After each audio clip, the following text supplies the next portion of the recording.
국민 여러분 안녕하셨습니까? 인도태평양 전략연구원의 최수영입니다. 자, 오늘도 어김없이 저희들과 함께 동행하고 계시는 대한민국의 전국에 계시는 우리 국민 여러분, 그리고 해외에 계시는 동포 여러분 한 분 한 분께 감사의 인사 말씀을 전해 올립니다. 아울러 늘 저희 인도태평양 전략연구원과 저 최수영을 위해서 물심양면으로 마음으로 물질로도 이렇게 응원해 주시는 많은 우리 애독자 여러분들께도 깊은 감사의 말씀을 전해드립니다. 오늘은요 무슨 얘기인가 하니 지금 정권 말기 현상이 중국에서 나타나고 있습니다. 어떻게 나타나오냐? 지금 이 벌금, 몰수 이런 명목으로 해서 자그마치 4,283억 유엔, 우리 한국 돈으로 하면은 대략 80조 원 규모의 이런 벌금과 몰수액이 지금 발생하고 있습니다. 이 얘기는 무슨 얘기냐? 바로 중국 공산당의 정권 말기 현상이다. 이렇게 결론을 내릴 수가 있겠습니다. 중국 매체 가운데 관찰자망이라는 이런 그 언론사가 있습니다.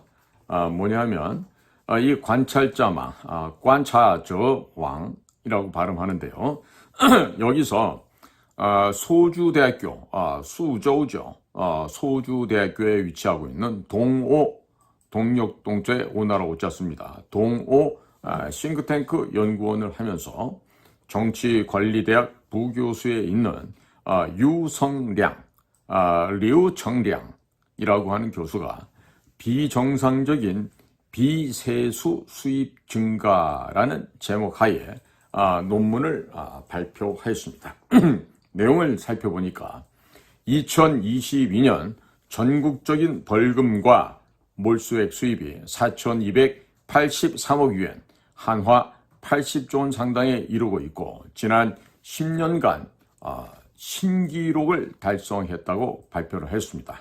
자, 이렇게 하자 전문가들은 경제가 악순환에 진입하여 지방은 돈이 없고 중앙은 지방정부가 탕평하면서 모른 척하고 벌금으로 돈을 긁어모을 것이 우려되는 등 정권 말기에 나타나는 현상이라고 평가를 하고 있어서 특별히 주목을 받고 있습니다.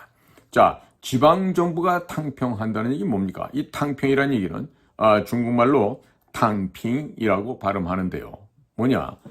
들어 누워서 자빠져서 빈둥빈둥 놀고 있는 이런 걸 얘기합니다. 즉 그러니까 아무런 일할 의욕과 의지도 없이 그저 세워라 가라 뭐 이러고 놀고 있는 또 미래에 대한 희망을 갖지 못하고 자포자기한 그런 상태를 우리가 보통 중국 청년들의 심각한 사회 문제, 탕핑이라고 얘기를 합니다. 자, 그러니까 이 지방정부가 모른 척 해버리고요. 그리고 중앙정부에서는 가렴 주고 돈을 긁어버리는 것입니다. 자, 그래서 2022년 전국의 벌금액이 4,283억 유엔이라 그러는데 앞으로는 더욱더 큰 벌금에 의존할 것이라는 이런 평가가 나오고 있습니다. 재정부의 데이터에 따르면 금년 1월에서 7월간 전국 세수 수입은 전년도 동기 대비 5.4%가 하락했습니다. 그리고 일반 공공예산 수입은 2.6%가 하락했습니다만 일반 공공예산 수입이 26.5%가 증가한 것으로 나타났습니다. 이 리우 교수는 벌금 몰수 세입이 비세수 수입의 일부로 최근 비정상적으로 증가했고 특히 2020년 이후 더욱 심해졌다고 하는 지적을 하고 있습니다. 논문에서는 2013년 벌금 몰수 수입이 3,062억 유엔이고 2020년에서 2022년에는 각각 3,113억 유엔. 그러니까 20년이 그렇다는 얘기입니다. 2020년도에는 3,113억 유엔, 2021년도에는 3,711억 유엔, 그리고 2022년도에는 4,283억 유엔으로 이제 20년에서 22년간 비세수 수입의 10%를 초과한 결과가 되었습니다. 그리고 2022년도 4,283억 9,800만 유엔은 공공 예산 수입에서 2.1%를 차지하고 있고, 최근 10년 내 최고이며 비세수 수입의 11.57%를 점유하고 있다라고 지적하고 있습니다. 거의 기네스북에 오를 만한 이야기죠. 정부의 각종 데이터가 늘 조작되는 것에 대해서 평론가인 리린야오는 중국은 옛부터 곳곳에 몰래 금고를 만들어 놓고 수많은 벌금 기록을 남기지 않아 중앙정부가 모두 파악할 수 없어서 정확한 규모는 더 클 수밖에 없는 체제라고 좀 지적을 하고 있습니다. 따라서 최근 벌금 규모가 폭증하고 있는 것은 첫째, 최근 20년간 지나치게 토지 수입에 의존한 후유증에다가 중서부 일부 지방은 자체 자금 조달 능력이 부족한 탓에 의해서 벌금이 재정 보조 수단이 되었기 때문입니다. 노인이 불합격된 시금치를 팔아 14위엔 번 돈에 10만 위엔을 벌금으로 부과한 이런 시기였습니다. 2021년 정부 기관지에는 반월담이란 잡지가 있는데요. 이 반위의 단에서는 북부 지역의 모 지역의 현에서 교통 위반 벌금액이 1년에 3천여만 위엔, 한화로 대략 57억 원에 달했는데 일반 공공예산 수입은 고작 1억 위엔이라고 소개한 바가 있습니다. 참 이게 참 곤란하죠. 한편 미국에 거주하고 있는 경제학자 황대위라는 사람은요, 토지 재정 공급 부족에다가 지방정부의 이재 능력 결핍으로 인해서 벌금이 가장 빠른 해결 방법이 되었다라고 하는 견해를 피력하고 있습니다. 최근 10여 년간 관료들은 민영 기업에 대하여는 마음대로 벌금이나 형벌을 가할 수 있다는 의식이 뿌리 내렸다는 것입니다. 2023년에서 24년간 코로나 봉쇄 해제 이후에도 경제가 반등하지 않고 세수가 줄어들고 있으니 결국은 벌금에 의지할 수밖에 없는 경제 악순환이 되풀이되고 있다는 분석이 되겠습니다. 자, 벌금에 의존한 것은 바로 말세라는 필연적인 혼란을 야기하게 될 것입니다. 자, 황대희 선생은 이어서 정부가 9월 달에 발표한 상반기의 재정 수지는 상하이만이 흑자이고 다른 지방은 5조 7천만 유엔, 한화 1,000조 원 상당의 적자가 보여지고 있고 2019년에서 2020년에는 11개 성이 균형 예산이거나 흑자였는데 반해 코로나 봉쇄 해제와 무역 전쟁으로 전반적인 재정 상황이 악화가 되니 연못에 물을 빼고 고기를 잡는 식의 악순환만 되풀이되고 있다. 이런 이야기가 되겠습니다. 화교이면서 경제학자인 이항청 씨는 매 왕조마다 말기에 이르러서 돈이 부족하면 벌금에 의존을 해왔지만 도로 교통 통행료와 같은 경우에는 은폐할 수가 있고 더군다나 WTO 세계 무역기구 가입 이후 아직까지 전국적으로 시장이 통일되지 못하여 31개 성시 자치구 간에 아직도 벽이 남아 있어서 호북성에서 만든 태양광 발전 생산품의 부속은 신강에서 운반해 오느라고 성과 성 간의 벌금이라는 이 벽을 또한 통과해야만 하는 구조다라는 이 모순된 상황을 지적하고 있습니다.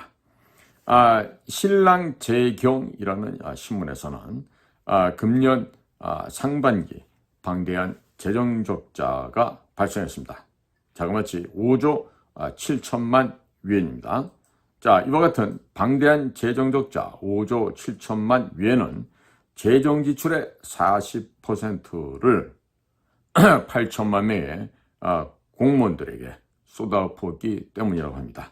이 8천만 명이라고 하는 공무원은요, 전체 인구의 5.66%에 해당되는 숫자이기도 합니다. 자, 그러니까 이 재정 적자라는 것이 재정 지출을 8천만 명이라고 하는 대규모의 공무원들에게 쏟아부었기 때문인데다가, 그리고 아무리 그 솥을 부셔서 쇠로 만드는 이런 그 극단의 방식을 취한다 하더라도 국유자산을 팔아버리거나 빚을 내어서 생활하던 기업에게 사기를 친다 하더라도 재정 상황이 어려운 것은 피할 수 없다라고 지금 현재 보도를 하고 있습니다. 귀주대학교 경제대학의 양소정 교수는 2017년 해외에 발표한 논문에서 세수와 국유자산 수익을 매년 2천만 명에 이르는 공산당 당직자들과 일부 비정당 사회단체에게 지출하기 때문에 사회적으로는 약 20조 위안의 손실을 초래하고 있고, 이를 개혁하지 않으면 사회는 붕괴한다고 지적한 바가 있습니다. 경제학자 이항청은 중앙정부가 백성들의 돈을 빼앗기만 하면 결국 힘없는 백성들은 그저 멋대로 하라면서 나를 잡수세요라고 하는 입장을 취하게 된다, 이와 같은 주장을 하고 있습니다. 자, 국민 여러분, 중국의 특징 바로 이런 것입니다. 설령 백성들에게 일반 인민들이 반항할 힘이 있다고 한들 이 모든 건 뭐로 하면 된다? 바로 깔아 뭉개버리면 그만입니다. 뭐 필요하면은 뭐 장갑차로 탱크로 가지고 나와서 깔아 뭉개버릴 수도 있는 것이 바로 중국이죠. 지나간 1989년 6월 4일 천안문 광장에서 벌어졌던 그 대학살의 현장 또한 역시 우리가 잊어서는 안 될 이와 같은 중국 공산당의 기본적인 모습이다, 이런 말씀을 드릴 수가 있겠습니다. 자, 국민 여러분, 우리나라도 보면요, 지금 요즘 들어서 교통으로 인한 딱지 떼는 것을 엄청나게 하죠. 경찰들이 이 딱지 떼는 거, 또 뭐 구청, 시청 공무원들이 차 타고 다니면서 비좋은 골목길에 세우는 차들에 대해서 벌금 부착하는 그런 스티커를 보게 되면요, 우리도 중국에 못지않은 것인가 아닌 그런 생각을 많이 하게 됩니다. 자, 국민 여러분, 남의 나라 중국 공산당 정권이 망해간다라고 좋아들 하지 마시고, 과연 내 나라는, 내 조국은 어떠한지를 한 번쯤은 되돌아볼 수 있는 그러한 여유로움이 우리들에게도 있어야 되지 않을까, 이런 생각을 해봅니다. 자, 오늘은 연간 벌금과 몰수액이 자그마치 우리나라 돈으로 80조 원 이상을 거둬들이고 있는 이 중국 현지에 좀 어찌 보면 한심하죠. 어찌 보면 가련하기도 하고요. 이런 중국에 몰락하는 또 다른 한 장면을 여러분들과 공유를 하였습니다. 자, 오늘도 여러분들의 귀한 시간을 저희와 함께 해주셔서 감사를 드립니다. 저는 인도태평양 전략연구원의 최수영입니다. 안녕히 계십시오.